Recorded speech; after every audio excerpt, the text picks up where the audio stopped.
America is a unique place that allows all of us to have different religious beliefs and celebrations. Each American has a right to worship and believe any faith we choose. And who gives us this right? God. America's Declaration of Independence, written by our founding fathers, states that all of our rights as human beings are given to us by God, the same God from the Hebrew and Christian Bibles. For that reason, America was founded on what's called Judeo-Christian values. That clip is so insidious and there's so much wrong with it, but notice that it starts off with things that we can all agree with. Yes, people are different in America and everybody has religious freedom, but the only reason you have it is because of our God, right? There's so much wrong when they veer off that path and go into the propaganda. So let's dive into it. First is that the Declaration of Independence doesn't say that. In fact, it doesn't mention the Christian God or the God of the Bible at all. It says the laws of nature and of nature's God, their creator, supreme judge of the world and divine providence. They could have mentioned Jesus or the Christian God or cited the Bible. They didn't.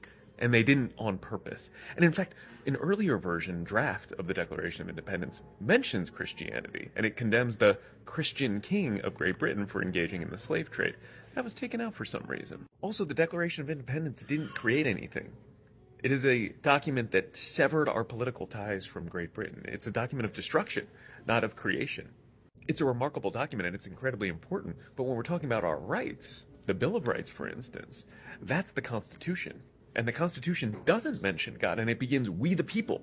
It draws its power from the people, not from God. It's the first Constitution in history to do so. We don't have God-given rights. We have rights that are guaranteed by the people, by the Constitution, by the rule of law. That's one of the reasons fighting for the rule of law is so important. God-given rights can be taken away by men claiming to speak for God, and it's always the men. Human rights that we have by virtue of being human are much stronger, and that's what our republic is founded on. And lastly, this idea that we're based on Judeo-Christian values, or in fact, if you want to know any more about the other 4 references in the Declaration of Independence that I mentioned earlier, check out the founding myth. I wrote a whole book about why this video is wrong, why we're not founded on Judeo-Christian principles, why those 4 references in the Declaration don't do what Christian nationalist propaganda like this argue they do. The arguments are out there. This is not hard. The Christian nationalists have nothing new to claim that we are a Christian nation. They just repeat the same propaganda over and over and over again. And they're wrong, as they are here.